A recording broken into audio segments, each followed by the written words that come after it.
ओम शांति। 13/8/26 की मुरली है। बाबा कहते हैं, मीठे बच्चे, बाबा आए हैं तुम्हारी तकदीर जगाने, पावन बनने से ही तकदीर जगेगी। प्रश्न है, तकदीर कैसे जगेगी हमारी?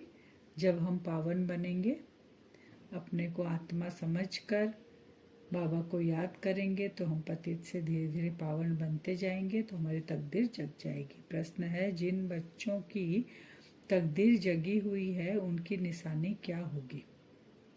उत्तर, वे सुख के देवता होंगे, बेहद के बाप से सुख का वर्षा लेकर सबको सुख देंगे। निशानी बाबा बता रहे हैं, तकदीर जगी हुई वो हमेशा सुख का वर्षा खुद लेंगे, दूसरों को देंगे, कभी किसी को दुख नहीं देंगे। वह है व्यास के बच्चे, सच्चे सच्चे सुखदेव। हमारा बाबा कौन है? सुख का सागर है सच्चा व्यास, हम उनके बच्चे, सुखदेव बच्चे। दूसरा नंबर, वह 5 विकारों का संन्यास कर सच्चे सच्चे राजयोगी राज ऋषि कहलाते हैं। कौन से बच्चे? बाबा निशाने बता रहे हैं तकदीरवान बच्चों की, सच्चे सच्चे राजयोगी राज ऋषि। तीसरा, उनकी अवस्था एक रस रहती है, उन्हें किसी भी बात में रोना नहीं आ सकता। उनके लिए ही कहते हैं मोह जीत। तकदीर जगी हुई का सुख, खुद सुख का वर्षा लेकर दूसरों को सुख देंगे। फिर वो सच्चे सच्चे राजयोगी राज ऋषि होंगे, उनकी अवस्था एक रस होगी और वो कभी भी रोएंगे नहीं। गीत है, तकदीर जगा कर आई हूँ तदबीर बनाने के लिए। ओम शांति। गीत की एक लाइन सुन करके भी मीठे मीठे बच्चों के रोमांच खड़े हो जाने चाहिए।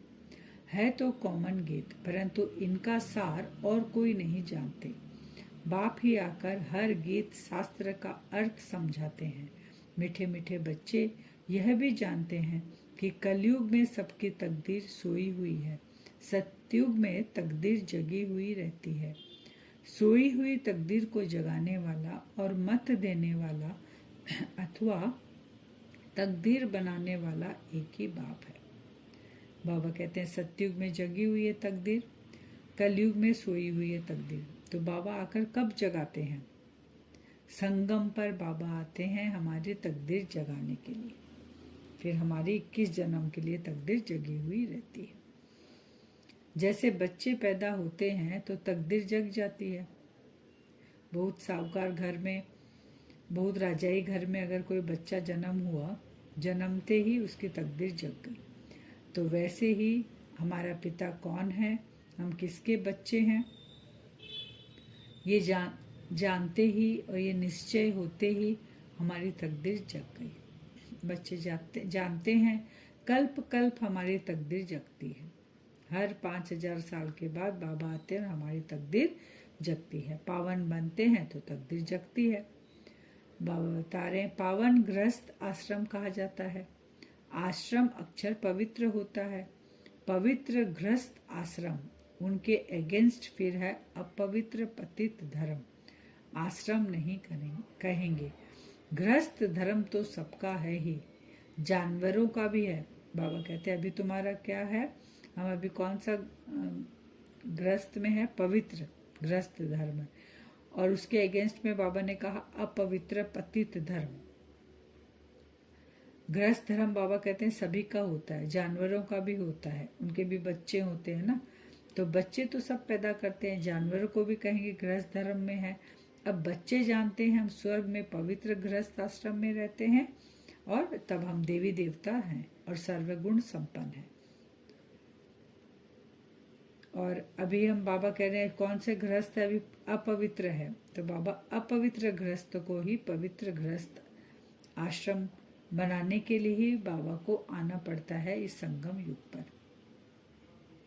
बाबा हमारी बुद्धि को, जो पारस बुद्धि से पत्थर बुद्धि बनना है हमें, मैंने बन गए थे ना, पारस बुद्धि से पत्थर बुद्धि बन गए थे, ये बनना है, ये ड्रामा में नूद है, हम बनेंगे। लेकिन फिर बाबा आकर सबसे बुद्धिमान बनाने वाला तो एक ही बाप है। फिर बाबा आकर हमको पारस बुद्धि बनाते हैं। ये भी ड्रामा में नूद है। नीचे उतरेंगे, फिर चढ़ाने के लिए बाबा को आना पड़ता है, नीचे उतरने के लिए बाबा को नहीं आना पड़ता। बाबा हमेशा बच्चों को आप समान बनाते हैं तब संगम पर आते हैं। तुम यहाँ आते ही हो पारस बुद्धि बनने।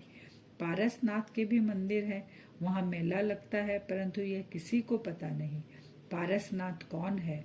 वास्तव में पारस बनाने वाला तो बाप ही है। पारसनाथ कौन है? वो शिव बाबा है। वो जब आते हैं तो हम हमारी बुद्धि को पत्थर बुद्धि से पारस बुद्धि बनाते हैं। बुद्धिवानों की बुद्धि है शिव बाबा। यह है तुम बच्चों की बुद्धि के लिए खुराक।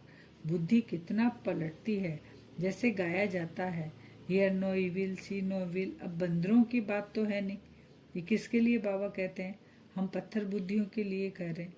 ना गलत सुनो, ना गलत देखो, ना गलत बोलो। बाबा कहते हैं ना गलत सोचो, तब तुम्हारी बुद्धि पारस बनेगी। अभी तुम बच्चों की बुद्धि को खुराक मिल रही है, बेहद का बाप खुराक दे रहे हैं। यह पढ़ाई है, इसको ज्ञान अमृत भी कहते हैं। बाबा कहते हैं जो जल है ना, गंगा जल को भी क्या कहते हैं? अमृत कह देते हैं। देवताओं के पांव धोते हैं तो उसको भी अमृत कह देते हैं। अंजलि देते हैं, अमृत की अंजलि जो देते हैं, बाबा कहते हैं उसको ऐसे नहीं कहेंगे कि यह पतितों को पावन बनाने वाला है। नहीं, गंगा जल के लिए जरूर कहते हैं पतित पावनी, इसलिए डुबकी लगाते हैं ना गंगा में जाके। कहते भी हैं मनुष्य मरे तो गंगा जल मुख में हो।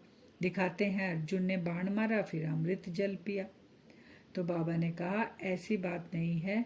गंगा जल यानी तुम गंगाएं हो, ज्ञान की गंगाएं हो, तो तुम सबको जाकर यह अमृत पिलाओ।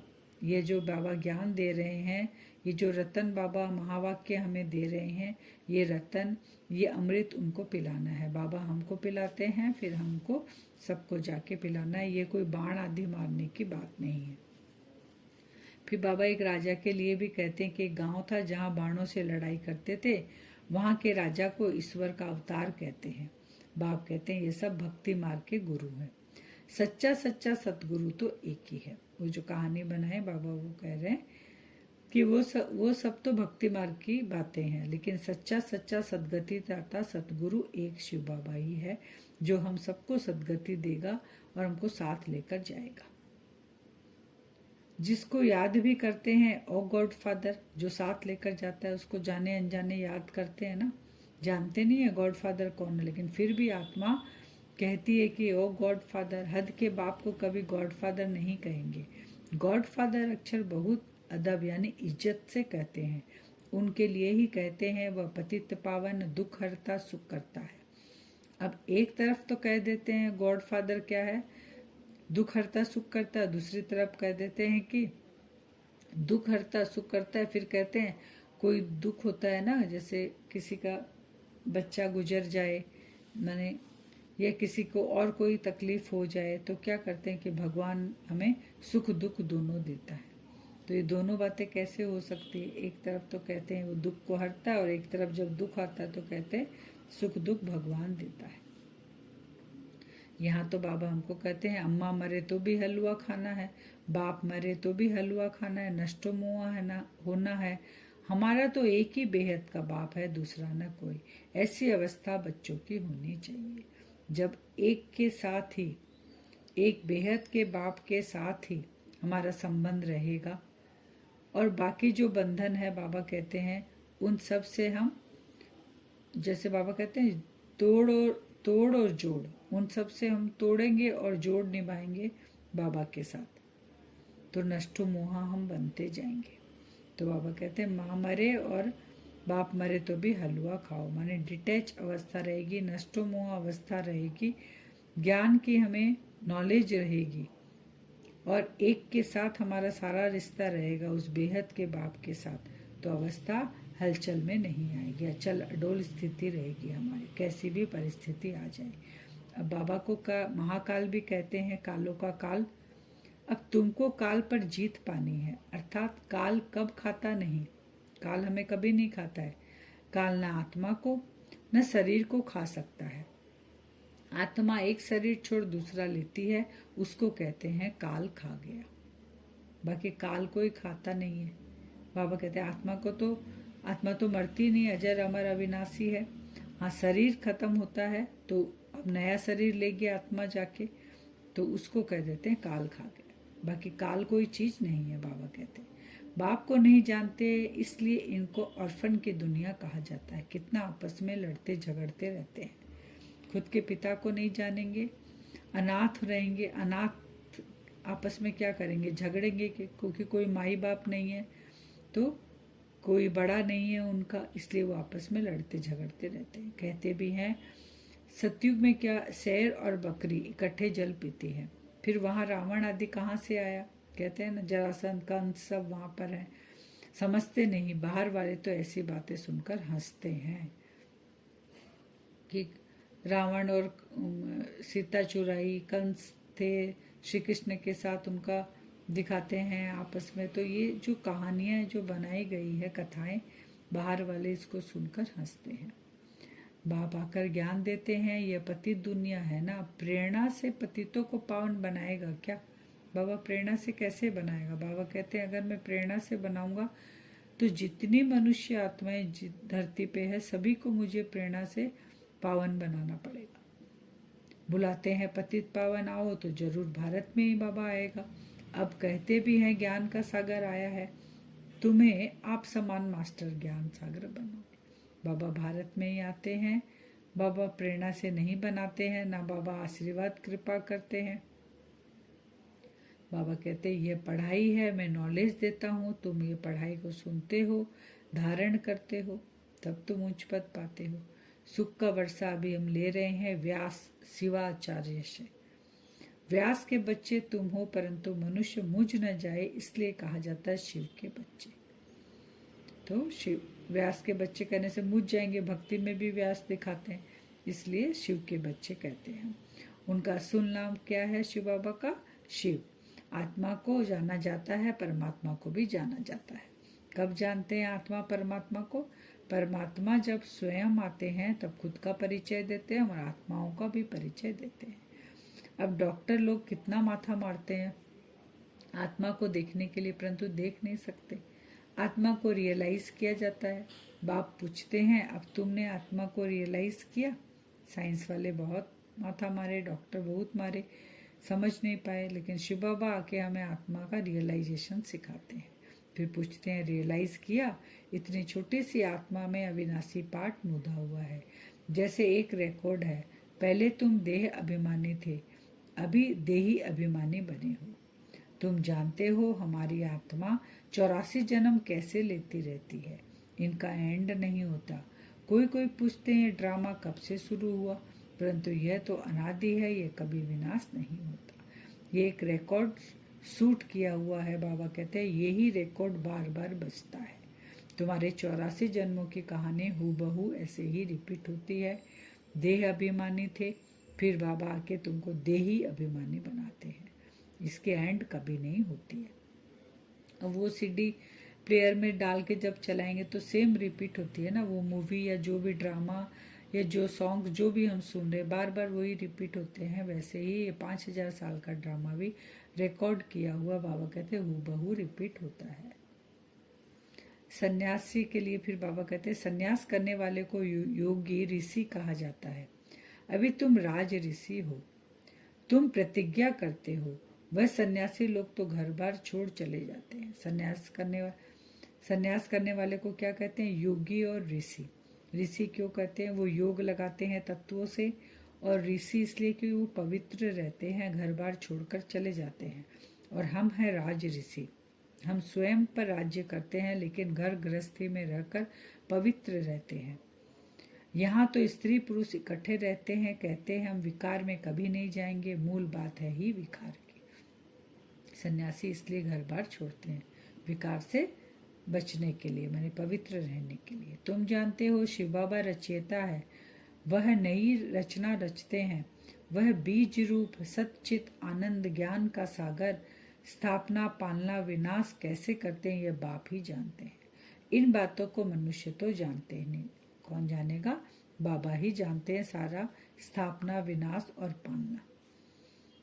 मातेश्वरी जी के अनमोल महावाक्य है कि अखंड ज्योति तत्व साइलेंस लॉन्च और साकारी दुनिया प्लेन ग्राउंड। माने जो दो दुनिया है, एक है साइलेंस की दुनिया जहाँ आत्माएं रहती है, दूसरी दुनिया है ये साकारी दुनिया जहां हम आत्माएं शरीर का आधार लेकर पार्ट बजाती है। तो एक निराकारी दुनिया, एक साकारी दुनिया। दुनिया वाले तो सिर्फ कहने मात्र कहते हैं कि परमात्मा रचता, पालना करता है, संहार करता है, खिलाता है, मारता है, जलवाता भी वही है। यानी कि इसका मतलब क्या हुआ, सब कुछ परमात्मा अगर करता है तो दुख सुख देने वाला भी वही हो गया।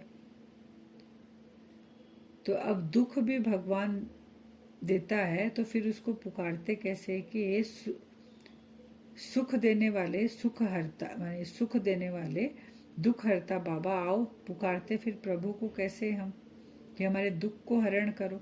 और एक तरफ कहते हैं कि दुख भी वही देता है, सुख भी वही देता है, खिलाता है, मारता है, सब कुछ वही करता है। तो ये तो अयथार्थ ज्ञान हो गया, क्योंकि यह कोई परमात्मा का काम नहीं है। परमात्मा दुख हरता, दुख करता नहीं है। जन्म लेना, जन्म छोड़ना, दुख सुख भोगना, बाबा कहते हैं हर एक मनुष्य आत्मा के संस्कार है। संस्कार अनुसार ही जो आत्मा संस्कार लेके जाती है उसी अनुसार ही वो दुख और सुख का पार्ट बजाती है और वैसे ही संबंध में वो आती है।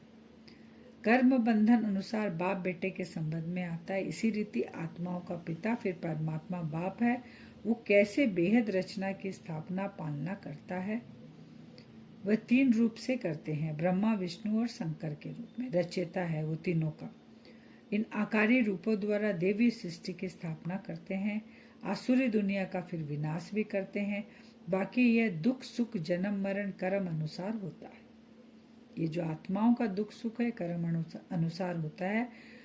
बाकी जो ब्रह्मा विष्णु शंकर के द्वारा जो स्थापना पालना और विनाश का कार्य ये परमात्मा आकर कराते हैं। आज का वरदान है, सदा मर्यादाओं की लकीर के अंदर रहने की केयर करने वाले मर्यादा पुरुषोत्तम भव।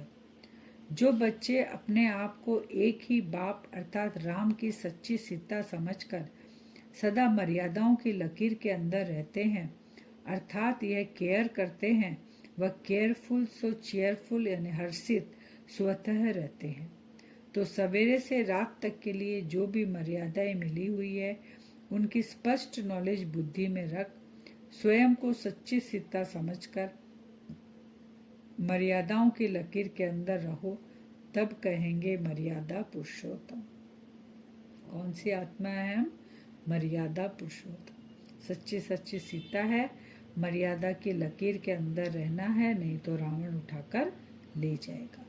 स्लोगन, सेवा की अति में नहीं जाओ, सेवा और स्व पुरुषार्थ का बैलेंस रखो। खाली सेवा करते रहे, स्व की स्थिति ऊपर नीचे हो तो वो पुरुषार्थ नहीं है। इसलिए सेवा और पुरुषार्थ दोनों में बैलेंस। अव्यक्त इशारे, अपवित्रता के बीज को भी समाप्त कर संपूर्ण स्वच्छ बनो। संपूर्ण पवित्रता अर्थात मनसा में भी किसी एक विकार का अंश भी न हो। ज्ञान गुण और सर्व शक्तियों की प्राप्ति में सदा संपन्न, सर्व प्राप्तियों के लाइट का क्राउन स्पष्ट दिखाई दे। स्वयं को सदा लाइट आत्मिक रूप में अनुभव करें। कर्म में भी अपने को लाइट हल्का महसूस करें। वो हल्कापन, वो लाइट वो मस्तिष्क में दिखाई देनी चाहिए क्राउन के रूप में। अब हम योग करेंगे वरदान से। अपने आप को देखेंगे, भ्रकुटी सिंहासन पर मैं आत्मा चमक रही हूँ। विजुअलाइज करें, बिंदु स्वरूप में आत्मा।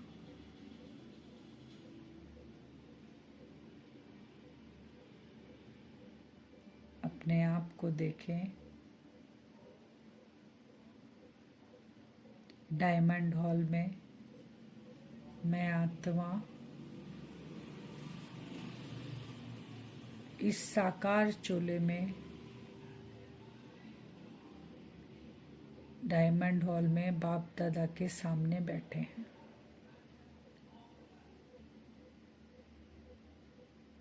डायमंड हॉल में पहुंचे। डायमंड हॉल में जो स्टेज बना हुआ है उसको विजुअलाइज करें। बाप दादा संदली पे बैठे हैं। सामने मैं आत्मा अपने इस साकार चोले में, इस संगम युगी चोले में बाप दादा के सामने बैठे हैं। बाबा का एक वरदानी हाथ मेरे सर के ऊपर है। बाबा पावरफुल दृष्टि दे रहे हैं। बाबा मुझ आत्मा के अंदर इतनी शक्तियां भर रहे हैं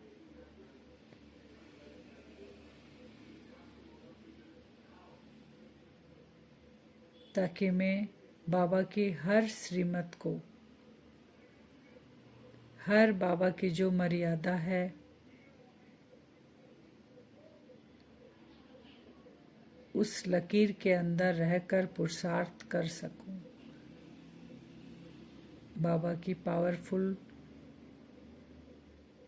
किरणें आँखों से निकलकर, बाबा की भ्रकुटी से निकलकर मुझ आत्मा के अंदर तक प्रवेश कर रही है और बाबा का एक हाथ मेरे सर के ऊपर है। बाबा वरदानों से भरपूर कर रहे हैं। मैं ब्राह्मण आत्मा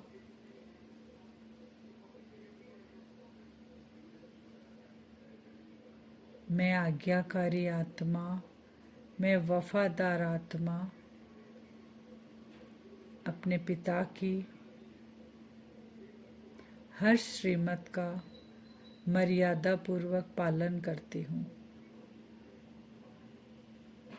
जो जो श्रीमत की लकीर बाबा मुझे देते हैं, वो मर्यादा की जो लकीर है,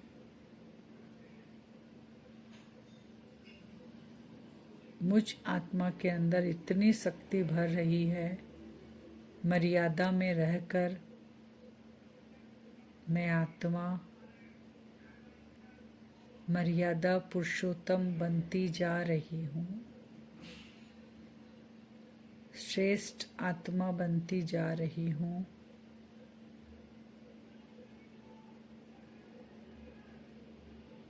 हर समय मेरा स्वरूप हर्षित मुख,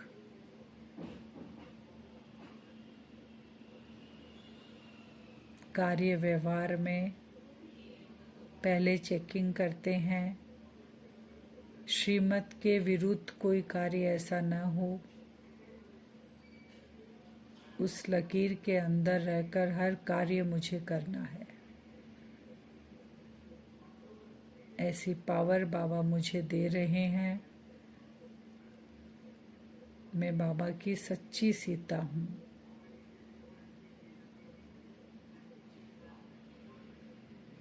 मेरा एक ही राम, वो निराकार राम, मैं उसकी सच्ची सीता।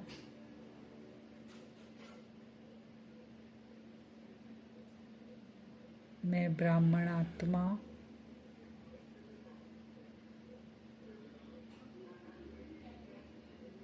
जो मेरी दिनचर्या है सुबह से लेकर रात तक, उसी अनुसार मैं कार्य करती हूँ। मेरा संकल्प, बोल और कर्म तीनों मर्यादा में रहकर, मर्यादा की लकीर में रहकर मैं आत्मा करती हूँ। और बाबा से कंटिन्यू वरदान और शक्ति मेरे अंदर प्रवेश कर रही है। डायमंड हॉल में हम बैठे हैं आमने और सामने। ऐसा हम आज बार बार करेंगे। डायमंड हॉल में जाएंगे, बाबा से शक्तियाँ लेंगे और मर्यादा पुरुषोत्तम बनकर बाबा से वो वरदान से भरपूर होंगे। ओम शांति।